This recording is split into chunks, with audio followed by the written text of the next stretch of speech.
Diamkannya seorang nabi itu dikira iya. Dikira apa? Iya atau dikira ada apa-apa. Sebab itu ya terus rancu antara kebenaran, kesalehan, kedzaliman itu rancu. Lan niki kula nyuwun nggih sing teng jamaah mriki. Meskipun kita mungkin tidak sampai destruktif, tidak sampai merusak gamane orang. Itu tetap menunjukkan kalau kita ingkar.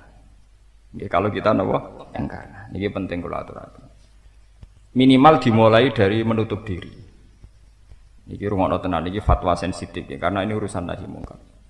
Sampai Kanjeng Nabi ngendikan la taqumus saatu, ini riwayatnya Imam Ahmad. Saya baca hadis itu sampai nangis karena Nabi cek pesen ngeten, la taqumus saatu hatta la yuqala lidzalim anta dzalim. Sebagian riwayat innallaha ta'ala la yanzi'u barakatal ardi hatta la yuqala lidzalim anta dzalim. Allah itu tidak akan mencabut barokatal ardi, barokai bumi, sampai wong dolim tidak dikatakan apa? Dolim. Begini misalnya contohnya, kita ini kan tidak cukup punya perda, tidak cukup punya kekuasaan, misalnya untuk menutup prostitusi. Kalau kita destruktif, nanti urusan dengan polisi. Tapi kalau sampean tidak ingkar, itu nanti dikira tidak apa-apa. Misalnya begini, contoh paling gampang. Masyarakat itu tentu banyak yang salah, mungkin sebagian mereka banyak yang zina, banyak melakukan prostitusi.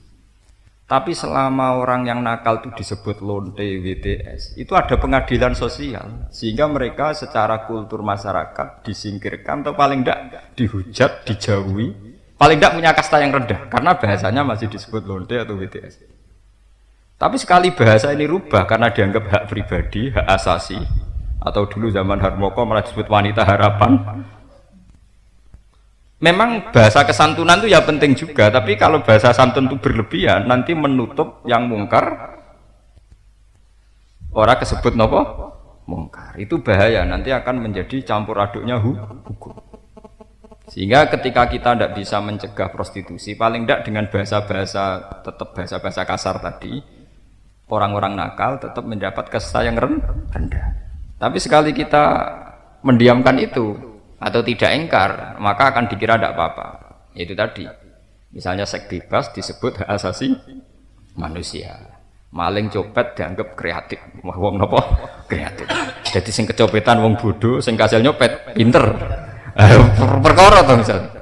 Paham ya? Nanti koruptor juga gitu. Saya bisa korupsi karena aparat bodoh. Sehingga wong pinter berhak mendapatkan sesuatu, sing bodoh berhak ketipu. Nanti ruwet. Karena Kanjeng Nabi ngendikan man ra'a minkum mungkaron falyughayyirhu biyadihi. Kalau tidak bisa biyadihi bilisani, kalau tidak itu ingkar bil qalbi. Ingkar bil qalbi itu minimal ada kepastian hukum. Kalau itu tidak baik, ya. Itu sesuatu yang buruk. Meskipun ya itu tadi, meskipun saya ulang-ulang dan saya ini bertanggung jawab sampai kersane Allah Subhanahu wa taala, saya ulang-ulang. Seorang ulama atau seorang kiai juga harus selalu memberi harapan bahwa orang seburuk apapun, lonte seburuk apapun, pezina seburuk apapun, tetap duwe hak tobat dan tetap dipanggil-panggil Allah untuk nopo tobat. Tapi hukum tetap loh. Tapi sampean juga harus memberi harapan. Sekali sampean tidak memberi harapan, itu juga sampean sebagai ulama salah, termasuk ulama isu, karena sampean menutup rahmatnya Allah Subhanahu wa taala. Niki rungokno tenan. Mun malane jenengan ngikhlasno kula sebagai ulama, sebagai guru, tetep ikhlasno kula sinau. Saya jangan ngandel kula rasa grudak-gruduk sowan. Gunane sowan kula niku ora barokah. Mergo tak larang, berarti sampean malah kriminal, Pak. Malah apa? Kriminal. Yo golek kiai-kiai sing gelem disuwani kan malah enak.